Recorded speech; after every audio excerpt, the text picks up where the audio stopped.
नमस्कार, मैं हूँ राजीव तिवारी और आप देख रहे हैं पब्लिक आंदोलन। इस समय हमारे साथ मौजूद हैं वरिष्ठ पत्रकार श्री रामदत्त त्रिपाठी जी, जो बीबीसी के यहाँ के स्टेट हेड रहे हैं। त्रिपाठी जी, बहुत-बहुत स्वागत है आपका। Thank you. ये बताइए कि अभी जो राज्य में विधानसभा चुनाव चल रहे हैं, 2 चरण हो चुके हैं, तीसरा चरण का मतदान होने वाला है। आपको क्या आकलन नजर आ रहा है, क्या मतलब रुझान दिख रहा है जनता का? देखिए, व्यक्तिगत रूप से तो हम इस बार कहीं नहीं जा पाए, लेकिन जो हमने बात की है तमाम उन जिलों में पत्रकारों से और खबरें आ रही, उससे एक ये सेंस मिल रहा है कि इस बार बीजेपी की वैसी लहर नहीं है जैसी 2017 में थी। और उसकी वजह यह है कि एक तो किसान आंदोलन का बड़ा असर है। दूसरा ये है कि वहाँ पर किसानों में रूरल डिस्ट्रेस है। मेरा मानना है कि जो रूरल एरियाज में वहाँ नौकरी की, रोजगार की, महंगाई की, ये बहुत सारी समस्याएं हैं और छुट्टा जानवरों की बड़ी समस्याएं हैं। और तीसरा ये है कि उधर का जो एक मेन फोर्स थी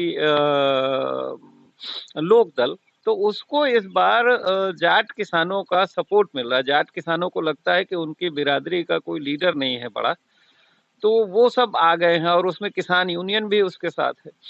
तो कुल मिला के तीसरा चौथा बड़ा इंपॉर्टेंट चीज है कि इस बार जो हिंदू मुस्लिम ध्रुवीकरण का कार्ड है वो नहीं चल रहा। तो इन सब कारणों से, और सरकार जिसकी होती है 5 साल यहाँ और दिल्ली की भी सरकार है, तो कुल मिला के लोगों की जो नाराजगी है या मायूसी है, और बीजेपी वर्कर भी उतना उत्साह से नहीं निकल रहे। तो ये माना जा रहा है कि जो बीजेपी को पहले 113 में 91 सीट्स मिली थी, तो वो घट के आधी से कम रह जाएंगी। तो क्या ये माना जाए कि जिस तरीके से भाजपा ये कहती है कि डबल इंजन की सरकार के जरिए हमने जो विकास कार्य कराया है, इस आधार पर हमको वोट मिलेगा, तो क्या डबल एंटी इनकम्बेंसी काम कर रही है? डबल एंटी इनकम्बेंसी काम कर रही है। दूसरे देखिए, ये जो विकास का मॉडल है, इस विकास के मॉडल में आम आदमी इंसान नहीं है उसके फोकस में। ये जो बड़े बड़े इंफ्रास्ट्रक्चर के काम हो रहे हैं, बड़ी सड़कें बन रही हैं या बड़े फ्लाईओवर बन गए, तो इन सब का, या मान लीजिए जेवर में एयरपोर्ट भी बन रहा है, तो आम आदमी को उसका लाभ नहीं मिलता है। इनसे आम आदमी को तो लाभ तब मिलेगा जब उसको उसके जो काम धंधे जहाँ वो लगा है, मान लीजिए छोटे छोटे काम धंधे, मेरठ में मान लो स्पोर्ट्स का सामान बनता है, आगरा मान लो पेठे का काम बनता है, मुरादाबाद में पीतल का है, फिरोजाबाद में कांच का है, बुनकरों का है, बहुत खादी का काम है, या सहारनपुर में लकड़ी का काम है। जब आम आदमी जहाँ रोजगार पाता है, या खेती है, जब वहां पर उसको पैसा मिले, अच्छा काम मिले और उसका बिजनेस चले, धंधा चले, तो वो है। और देखिए, ट्रेडर का भी नुकसान हो रहा है। ये जो डिजिटल जो शॉपिंग का ऑप्शन आ गया, अमेजन वगैरह, तो उससे छोटा दुकानदार भी परेशान है। और इसमें मुझे लगता है कि बीजेपी की प्लानिंग में ही ये दोष है। लोगों को ऐसा लगता है कि साहब ये बड़े बिजनेस हाउसेस को ज्यादा मदद करते हैं, फ्रेंडली। तो एक परसेप्शन भी बन गया है कि मोदी की जो आर्थिक नीतियां हैं वो बिग बिजनेस हाउस के फेवर में, कारपोरेट हाउस के फेवर में इनकी नीतियां चलती। तो क्या जो ओडीओपी इनका जो योजना थी, वन डिस्ट्रिक्ट वन प्रोजेक्ट, वो भी काम नहीं की? उससे जो है कुछ इनका सरकार का मतलब सिद्ध नहीं हुआ? देखिए, ओडीओपी इनकी योजना नहीं है, वो तो कहीं सदियों से, कहीं सैकड़ों साल से चल रहा था। मान लो काला नमक चावल पैदा हो रहा है सिद्धार्थनगर, या फिरोजाबाद में मैंने कांच का चूड़, ये तो पुराना चल रहा था। इन्होंने उसको अपनी पब्लिसिटी के लिए हाईलाइट किया, उसकी मदद के लिए कोई खास काम नहीं हुआ है ना। तो उसमें अगर उनकी ये मदद करते कि भाई उनके, मान लीजिए टांडा में ही कपड़ा बनता है, तो मान लीजिए उनको धागा अच्छा मिले, उनकी डिजाइनिंग अच्छी हो, उसका प्रोसेसिंग कराएं और फिर उसकी मार्केटिंग हो, तब तो मान लीजिए आपको फायदा है। लेकिन आप वो वहां बना रहे हो और मान लीजिए भदोही कालीन वो बन रहा, आप कह दे OD one district one project, तो आपके गिनाने से नहीं होगा ना। उसको आपको पॉलिसी बेनिफिट, उसको संसाधन दें, पूंजी दें, मार्केट दें। और दूसरा, सरकारी जो बिजनेसेस से करप्शन बहुत ज्यादा है, इतने डिपार्टमेंट्स की लूट होती है, तो जो इनको गवर्नेंस में सुधार करना चाहिए था वो नहीं किया। और ये सारा ध्यान लगा रहा इनका इस बात पे कि हम राम मंदिर या बनारस या काशी, मथुरा, अयोध्या, ये तो भाजपा के एजेंडे में था, तो अपना काम तो करेंगे ही। नहीं, एजेंडे में हो, लेकिन आम आदमी को खुशहाली भी तो चाहिए ना। आप देखिए, एक पुरानी कहावत है, भूखे भजन न होए गोपाला। तो खुशहाली के बिना धर्म का धर्म भी वहीं तक है जहाँ जब आपको खुशहाली मिले। तो एक तो क्या आप ये मान रहे हैं कि जो महंगाई है या जो बेरोजगारी बढ़ी, वो एक अंडर करंट के रूप में रहा? महंगाई, बेरोजगारी अंडर करंट है। दूसरे, इनका पॉलिसी जो इन्होंने जानवरों वाला किया है ना, गायों का जो पूरा बाजार इन्होंने बंद करा दिया। अब क्या है कि कोई बाजार, बैल पहले बिकता था। अच्छा, एक तो बैल वैसे ही बेकार हो गए। आपको भाई बैल, अगर आप चाहते हैं कि गोवंश को बढ़ावा मिले तो फिर आप ट्रैक्टर को क्यों बढ़ावा दे रहे हैं? ट्रैक्टर को कम करिए। आप जब तक बैल कहाँ काम आएगा? बैल दूध तो देता नहीं, तो बैलगाड़ी भी नहीं चल रही। तो आपको नीतियों में भी वैसा करने। तो अब इन्होंने जो जानवर अगर आदमी बेच नहीं सकता, किसी की रिश्तेदारी में भी, हमारे यहाँ कन्यादान में गाय देते हैं, गाय आप पहुंचा नहीं सकते, डरता है आदमी कि रास्ते में कोई मार देगा। तो गाय का जो नॉर्मल ट्रेड है वो भी आपने खत्म कर दिया। तो छुट्टा जानवर से इतना नुकसान हुआ है। और ये पूरब से पश्चिम तक है, ये गाजियाबाद से लेके और बलिया तक, ललितपुर से लेके सहारनपुर तक ये प्रॉब्लम है। तो फसलें चर गई, पहले ही नीलगाय का था। तो लेकिन इनको समझ में नहीं आया। इन्होंने कहा कि हम गौशाला बनाएंगे पंचायत लेवल पे।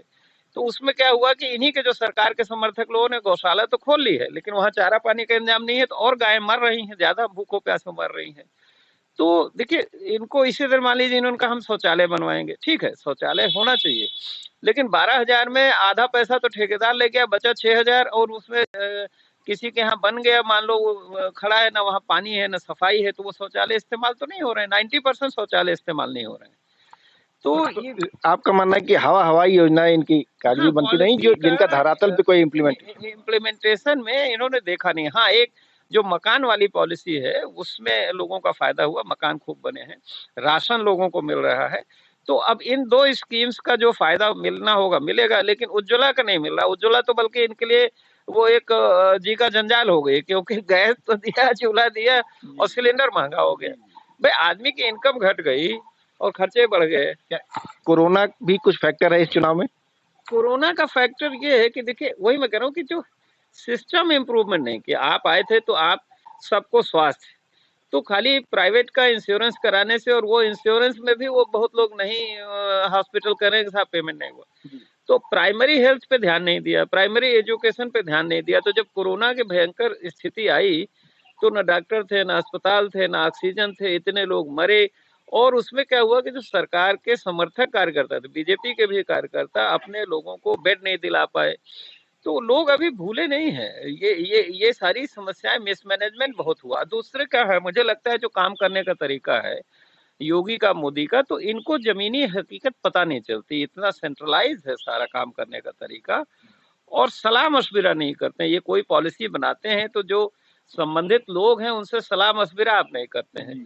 तो उससे नुकसान क्या होता है कि फिर पॉलिसी इंप्लीमेंट करने में प्रॉब्लम होती है। बहरहाल, तो कुल मिला के, अच्छा देखिए, वैसे भी आप बहुत अच्छी भी सरकार चलाएं तो पब्लिक का क्या है ना, पब्लिक को लगता है कि मुझे अधिकार है बदलने का, तो मैं क्यों ना बदलूं। तो आप देखिए, यही तो लोकतंत्र की खूबसूरती है। तो 30 साल में यूपी में कोई सरकार रिपीट नहीं हुई। तो बहुत लोगों को लगता है कि ठीक है, देख लिया, अब दूसरे को देखते हैं। तो ये मुझे तो लगता है कि मतलब बीजेपी ढलान पे है, इसमें कोई दो राय नहीं। अब वो ढलान पे कहाँ जाके रुकेगी? 170 सीट पे रुकेगी कि 200 पे रुकेगी? क्योंकि भाई देखिए, 350 है। तो अब कुछ लोग कह रहे हैं 100 का लॉस होगा, कुछ कह रहे हैं 150 का लॉस होगा, और इसी तरह गठबंधन कितना ऊपर जाएगा। तो कुछ लोग तो दावा कर रहे हैं कि भाई गठबंधन की सरकार बन सकती है, कुछ लोग अभी भी कह रहे हैं कि नहीं, बीजेपी ही सरकार में आएगी। माफिया पे कंट्रोल किया योगी आदित्यनाथ मुख्यमंत्री इस बात का दावा करते हैं। क्या वाकई में माफिया पे कंट्रोल हुआ, या इसकी आड़ में मतलब एक जनरल गुंडई अपराधियों की तो बंद हुई, लेकिन पुलिस की गुंडई क्या नहीं बढ़ गई? देखिए, एक तो सुनवाई न होने से क्या होता है कि जब ऊपर सुनवाई नहीं है तो वैसे में करप्शन और पुलिस की ज्यादती बढ़ जाती है। लेकिन आम आदमी का जहां तक हम बात करते हैं तो उनको लगता है कि थोड़ा जो दबंगई गुंडई कम हुई है, उसको क्राइम में नहीं जोड़ते। उसमें भी कुछ लोगों को ये शिकायत है कि ये जाति और धर्म देख के कार्रवाई की गई, माफिया चिन्हित किए गए, उसमें भी सबको नहीं किया। लेकिन कुल मिला के परसेप्शन ये इनके फेवर में इस बात का है कि भाई थोड़ा सा, लेकिन बड़ी जो घटनाएं हुई, चाहे हाथरस में हुई, चाहे उन्नाव में हुई, चाहे लखीमपुर खीरी में हुई, उसमें इनका रिस्पांस अच्छा नहीं रहा है। पब्लिक परसेप्शन ये कि वहां इन्होंने अपने लोगों को, अगर अपराधी इनकी पार्टी का, इनके समर्थक है तो उसको बचाते हैं, विरोधियों का है तो उस पर कार्रवाई होती है। उत्तर प्रदेश के बारे में कहा जाता है, खासकर अब जो जो चुनाव आने वाले हैं अवध और पूर्वांचल की तरफ में, यहाँ पे जातिगत समीकरण बहुत प्रभावी रहते हैं।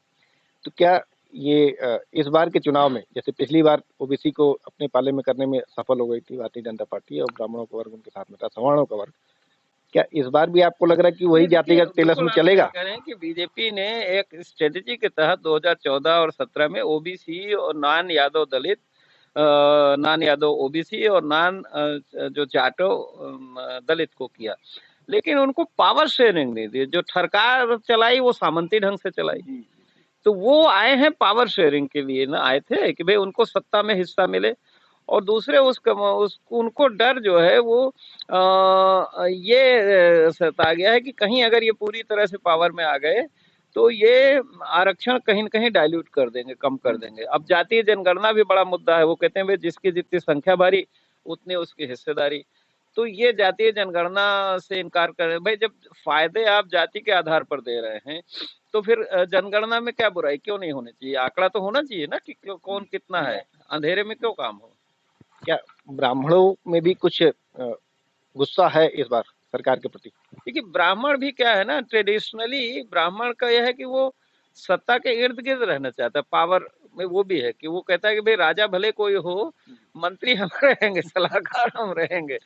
तो ये हुआ कि जो यूपी में हो सकता है डेलिबरेट बीजेपी ने किया हो, क्योंकि ठाकुर समाजवादी पार्टी की तरफ से थे, तो योगी जी को कहा गया हो कि ठीक है आप थोड़ा ठाकुरों को करिए। तो वो ठाकुरों को ऐसा लगता है कि देखिए ट्रांसफर पोस्टिंग, सरकारी कर्मचारी भी वोटर है ना, वो भी हवा बनाता है।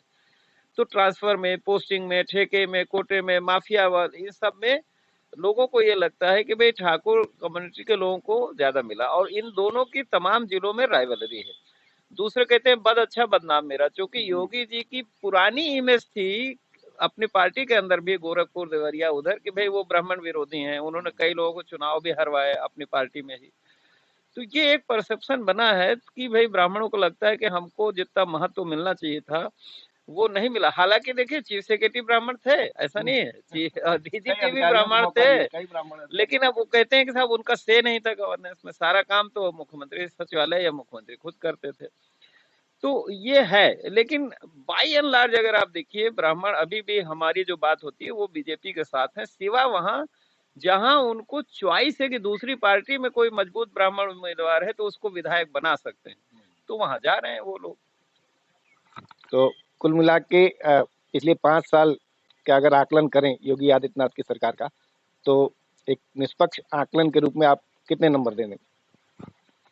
देखिए सरकार में यही रहा ना कि देखिए स्टेट गवर्नमेंट और सेंट्रल गवर्नमेंट में एक फर्क होता है कि सेंट्रल गवर्नमेंट इनडायरेक्ट होता है, स्टेट गवर्नमेंट का लोगों की रोजमर्रा की जिंदगी से डायरेक्ट ताल्लुकात होता है, और उसमें लोगों की सुनवाई नहीं हुई, एक तरफा सरकार चली, और कई लोग इसकी वजह से लोग कहते हैं करप्शन के रेट भी बढ़ गए।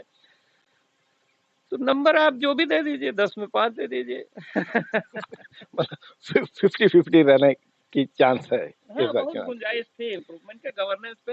एक तो योगी जी की कोई पॉलिटिकल टीम नहीं बन पाई, न पॉलिटिकल टीम बनाई, न ब्यूरोक्रेसी में टीम बनाई, तो वो सोलो रहा। दूसरे उनके बारे में कहते हैं कि वो किसी की सुनते नहीं, उनको लगता है कि वो सब चीज उनको मालूम है।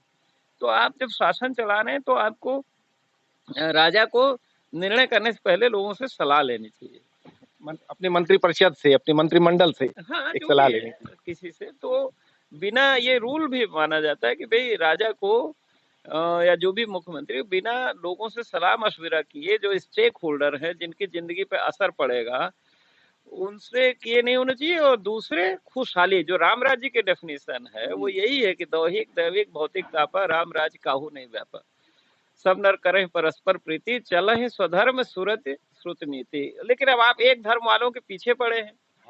भाई तुलसीदास जी ने जो राम राज्य का अपना एक एक आइडियल किया, तो आप उसमें फिर आप मुसलमानों को क्यों इतना गरियाते रहते हैं? तो उससे क्या हो कि समाज में अगर वैमनस्यता है कि देखिए सुख और शांति चाहिए, तो उससे टेंशन होगा तो खुशहाली नहीं आएगी ना।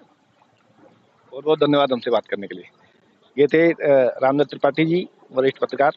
इनका मानना है कि इस बार जिस तरीके से डबल इंजन की सरकार चली, उसी तरीके से डबल एंटी इनकम्बेंसी भी काम कर रही है, और नंबर देने के मामले में इन्होंने भी 50-50 का ही अपना आकलन दिया है। अगर आपको ये प्रोग्राम ठीक लगा हो, अच्छा लगा हो, तो इसे लाइक करिए, सब्सक्राइब करिए और शेयर करिए। बहुत बहुत धन्यवाद।